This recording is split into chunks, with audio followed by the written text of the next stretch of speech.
J'espère que c'est bon ce que tu m'as donné. Je sais pas. De quoi? Ouais, ça va, c'est pas mauvais. Bon bah Hugo, comment vas-tu? Ça va et toi, Cédric? Ça va, ça va. Bon bah du coup les gars, vous l'aurez compris, je suis en compagnie d'Hugo. Ouais. On va vous faire un petit classement top 10 de toutes les motos, de vraiment toutes les motos qu'on a pu trouver sur le Bon Coin. Sauf quand il y a vraiment une seule annonce, on s'est pas trop fait chier. Mais sinon, on a fait un vrai top 10 de toutes les motos qu'on peut trouver à moins de 5 000 € ou à 5 000 € À peu près, et qui ont moins de 20 000 km. D'accord. Et qui sont dans un état quand même potable. Parce que sinon, ça c'est pas la peine.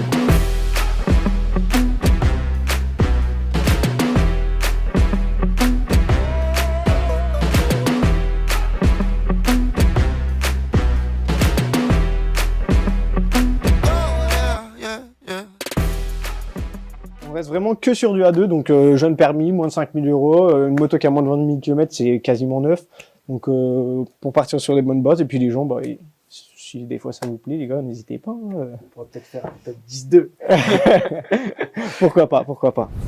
Du coup les gars, on va commencer avec l'Aprilia 750 Shiver. On la trouve dans les années à peu près 2011. C'est pour ça qu'elle est classée 10e. Elle est un peu moins de 20 000 km. Mais vraiment, on approche vers les 20 000 km, forcément, 2011, voilà. Ça commence à faire un petit peu lointain. Ça fait, c'est vrai. Après, esthétiquement, je pense que si tu l'as choisi, c'est qu'elle était... Ça va, ça va. Après, il y a des gens, ça peut ne pas leur plaire, mais en vrai, ça va. Franchement, il y a des motos qui sont pires que ça, seulement, quoi. Honnêtement, il y a vraiment des cadavres. Et du coup, on trouve ça aux alentours de 4 500 €. À peu près. Ouais, après, c'est vraiment une fourchette de prix. Il y en a peut-être qui seront à 4006 et d'autres qui seront à 3009, tu vois. Après, en fonction aussi des esthétiques, voilà, les options que vous avez supplémentaires sur la moto. Enfin, voilà. Il y a plein de choses qui peuvent affluer sur le prix. Exactement. Voilà. On retrouve en 9e position, du coup, la Yamaha XJ6. Donc c'est un modèle de 2011, celui qu'on a pris, pardon. Elle est à peu près à 15 000 km, donc un peu moins même. Ouais. Je pense qu'on peut en trouver largement en dessous. Et du coup, on retrouve une fourchette de prix un peu comme la 10e, du coup, à 4 500 €. Donc, voilà. Bien sûr, en fonction de l'esthétique, en fonction de tout ça, il y aura forcément des options qui vont coûter plus cher que d'autres, covering, etc., etc. C'est pour ça qu'elle est placée 9e aussi, c'est parce que du coup, vous verrez dans le top, plus on avance, plus les motos seront presque neuves, et en même temps, bah, du coup, dans un tarif qui reste moins de 5 000 balles. Mais bon. Du coup, les gars, je crois que c'est le moment de lâcher votre petit j'aime. On a vu que sur les précédentes vidéos, vous avez bien aimé le style. Enfin bref, du coup, n'hésitez pas à vous abonner, à lâcher un petit pouce bleu. Objectif de cette vidéo, pourquoi pas les 100 likes. Du coup, les gars, en 7e position... Ah non, j'ai sauté. Non, bref. En 8e position, on retrouve la Honda NC700. Alors déjà, cette moto, je ne savais même pas qu'elle existait. Franchement, on a découvert ça avec Alan en préparant la vidéo. Honnêtement, je ne savais pas du tout. Enfin, bref. Du coup, on les trouve aux alentours des années 2012. Environ 11 000 km. Alors, c'est pareil, c'est une fourchette. Enfin, non, du coup, c'est pas une fourchette, mais c'est environ, quoi. Environ. C'est une approximation de combien elle pourrait avoir à ce prix-là et en fonction de ce modèle, quoi. Ouais, parce qu'on a trouvé plusieurs modèles, enfin, plusieurs motos, du coup. Ouais. Le même modèle, où les années, ça correspondait. Alors, c'était peut-être 2011, 2012, mais généralement, c'était toujours 2012. Et elles avaient tous aux alentours de 10, 11 000 km. Donc, pour pas se faire chier, on a mis 11 000. Comme ça, si le gars, il en trouve une, bah, du coup, c'est 4 500 balles le prix. Et s'il en trouve une à 4 500 balles et qu'elle a moins de kilomètres, bah, tant mieux, tu vois. Pour lui, tant mieux. Ouais, ok. Tant mieux. Donc, voilà, grosso modo, 4 500 €. Et puis, de 2012. Donc, là, en 7e position, du coup, on retrouve la Suzuki Gladius. Donc, 650. Donc, c'est un modèle qui date d'à peu près 2013. On la retrouve à l'entour des 9000 km et à 4200 € pour une moto en A2 de cette année. Je pense que c'est un très bon prix. Oh bah oui. Surtout pour commencer, hein, ça sert à rien d'acheter des grosses motos toutes neuves pour commencer, parce que forcément les premières petites chutes. Les premières petites chutes vont arriver. Vous n'aurez pas les safe bars, les bumpers, tout ça. Et puis on sait que les 6 premiers mois à moto, c'est les plus cruciaux dans quelqu'un qui a un jeune permis, quoi. Voilà. En 6e position, du coup, on va retrouver la Honda CB F500. Alors, on la trouve dans les années 2013 à peu près, avec moins de 10 000 km. Et par contre, là, vous allez trouver, on se rapproche vraiment de la barre des 5000, mais on reste quand même en dessous. Alors, ça va varier entre 4500 et 5000 euros de mémoire, les annonces. Toutes les motos sont bridées aussi, hein, on rappelle. Oui, donc c'est vraiment un top 10 spécial à deux Ouais. pour jeunes permis. Sachant que vous avez 2 ans du coup de jeunes permis moto Ouais. pour passer après sur le gros cube avec une passerelle du coup à Avec 7 une heures passerelle. à peu près. Donc voilà. Parti sur la Kawasaki ER6N, on la trouve aux alentours de 2014-2015, grosso merdo. Et tout ça avec moins de 15 000 bornes, grosso modo. Une fourchette encore une fois. Encore une fois. Et par contre, là, on tape plus proche des 5 000 euros, quoi. Je pense que Si ce n'est plus. la marque afflue aussi sur Ouais. sur le tarif. Forcément, là, on a dans le top, on a énuméré des marques qui sont plus ou moins cotées, forcément. Et plus vous allez prendre des modèles qui sont connus, plus ça va être onéreux. Et on commence quand même à avoir 2014-2015, c'est quand même pas des motos qui sont motos quand même trop vieilles, quoi. plus récentes. Voilà. En 4e position, on retrouve la KTM Duke, donc 390. Donc elle date, il y a une grosse fourchette là par rapport au modèle là. C'est l'avantage, c'est-à-dire que plus vous allez vous approcher, donc on va dire de 2014 à 2017, je crois que c'est des modèles qui n'ont pas trop changé esthétiquement. Non, ça va. Donc on retrouve vraiment le signal lumineux de KTM, etc. Donc du coup, c'est des modèles qui vont se retrouver à moins de 15 000 km, Ouais. donc de 2014 à 2017, et c'est environ entre 4 000 et 5 000 euros par tonne. Et du coup, on arrive sur le podium. Sur le podium, C'est les exactement. fameuses 3 premières. Et oui. Alors en 3e position, nous avons la Yamaha MT-03.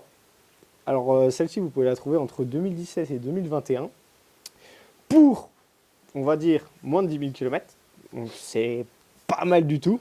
Ouais, surtout pour du 2021, Ouais. je pense. Après, on a deux, il n'y a pas forcément besoin d'avoir un gros moteur. Non. Parce que C'est on est bloqué au 47,5. niveau des chevaux. Ouais, Et 47,5. celle-ci, grosso modo, elle fait les 47 chevaux. Ok. Donc voilà. Et on la trouve pareil entre 4 et 5 000 euros. Donc après, tout dépend du modèle. Enfin, pas du modèle, mais de l'année du modèle et du nombre de kilomètres. Je trouve la BMW G310R, donc Ouais. une sportive. Il en fallait Pas une. du tout. Pas du tout. Pas du tout. C'est un roadster. C'est un roadster. C'est un roadster. C'est le RR chez BM. Ouais. Ah oui, exact. Donc en 2e position, on retrouve la BMW GT. GT de toujours pas. Prise 412. Du coup, on se retrouve en 2e position, la BMW G310R. Donc c'est un roadster de chez BM. Exact. C'est un modèle qui date entre 2017 et 2021. Donc comme on vous a dit, dans les 3 premiers, on va avoir des modèles un peu plus récents. Moins de 10 000 km, encore une fois, donc grosse fourchette. Et environ 4 000 euros le modèle. Et donc, franchement, c'est pour ça qu'elle est classée en 2e position. C'est parce que du coup, c'est une moto qui est quand même ultra récente. On en trouve énormément sur le Bon Coin. Enfin, du moins, à l'heure où je vous parle, on en a trouvé énormément. Moins de 10 000 km. Donc la moto, elle est neuve. Elle est neuve dans le papier, mon copain. Et en plus, elle est environ de 4 000 balles. Donc en vrai, c'est presque une affaire. Après, ça reste du BM. Donc les entretiens, tu es obligé de les faire chez BM. Donc il y a la petite contrainte qui dit que... Ouais, Voilà. parce qu'en principe, toutes les motos BM sont vraiment. Ah bah à si tu as une entretenir chez BM, eux, il faut l'entretenir chez BM. quoi. D'accord. Et du coup les gars, pour terminer ce petit classement, la moto qu'on a trouvée, on va dire la mieux, après c'est pas forcément la mieux pour vous, mais pour nous, notre en tout classement, cas, voilà. Pour nous, en tout cas, c'était vraiment la meilleure. Ouais. On a mis la 450... Je vais pas te motiver, Wouh les conneries. Attends, je vais boire un coup, ça va aller mieux. Du coup les gars, pour terminer ce petit top 10, en première position, on a Première position. classé la petite Kawasaki Z400. Alors pourquoi elle est en première position? Alors tout d'abord, c'est une moto qu'on trouve dans les années 2019-2020. Donc c'est une moto qui est super récente. Et qu'on a, on va dire, aux alentours de 5 000 euros. Donc c'est enfin, pas forcément un poil plus cher que la deuxième, mais on va dire que c'est tellement récent et elle a moins de 15 000 km, donc en vrai, c'est une moto qui est quasiment neuve. La machine, à cette heure-ci, si vous l'achetez bien, elle a entre 3 et 4 ans d'âge, donc c'est vraiment rien pour une moto. Donc c'est pour ça qu'on l'a placée première. Après, Ok. n'hésitez pas, hein, les gars, bien sûr, si vous n'êtes pas d'accord avec nous, l'espace commentaire est là pour débattre. Si par exemple vous voyez plus, je sais pas, moi la BM en La première, BM, expliquez-nous etc. pourquoi. Ou peut-être que juste au niveau du style de conduite, vous allez préférer la BM et du coup vous allez la mettre première position. N'hésitez pas, l'espace commentaire est là pour ça. Du coup les gars, j'espère que ce petit classement vous aura plu. Hugo, je sais pas, t'en as pensé quoi? Honnêtement, je pense que c'est une très bonne idée Ouais. que on puisse faire un classement justement pour pouvoir aider les jeunes qui vont passer le permis moto. Ça peut, on va dire, orienter les choix, etc. Et puis il y a du multimarque. Je pense que vraiment là, on a vu de la Honda, on a vu de la Kawa, on a vu de la BM, on a vu de la Aprilia aussi, Ouais. qui sont quand même des marques Un pas petit peu moins connues, prestigieuses, mais- mais enfin, je parle de Kawa et Ouais. BM. Je pense que c'est vraiment des marques qui sont vraiment très intéressantes à l'heure actuelle. Mm. Après, là, vraiment, on a pris vraiment une grosse fourchette de prix et on a trouvé vraiment les meilleurs modèles, je pense, au prix là. Après, grosse fourchette, non. On est resté entre 4 000 et 5 000 euros. On n'a jamais vraiment descendu Oui, en alors dessous. par rapport au modèle, alors, Ouais. je parlais. Mais ouais, niveau modèle. Bah, on a Tout, on quand a même deux, du quoi. 2012, on passe à ouais, du ouais. 2021. Enfin, Après, ça, c'est en fonction du prix, quoi. oui, C'est- c'est surtout ça. Oui, c'était par rapport au prix aussi que Mm. t'as choisi enfin, que vous avez choisi des modèles comme ça. Mais Ouais. je pense que c'est une très très bonne idée de faire ça justement pour orienter les gens. Et pourquoi pas en refaire un aussi. Je sais pas ce que tu en Ouais. penses. N'hésitez pas à nous dire le top que vous voudrez voir. Moto à plus de 40 000 euros, moto à plus de 50 000 euros. Juste d'autres. sur une marque en particulier. N'hésitez pas, de toute façon, l'espace commentaire est là. Moi, je suis là, je lis tous les jours vos commentaires. Donc, n'hésitez pas. Le Insta Voilà. est disponible de toute manière. Si vous avez des idées de vidéos ou autres, il y a même un Discord qui est créé spécialement Non, pour ça, pour où le- vous pouvez le rejoindre et mettre toutes vos idées de vidéos ou en commentaire, ça va plus vite. Exactement. Voilà. N'hésitez pas à vous abonner. Et puis, Le petit like, le petit Exact- commentaire, etc. Exactement. Voilà quoi. on vous dit à la prochaine. Bisous les gars. À plus.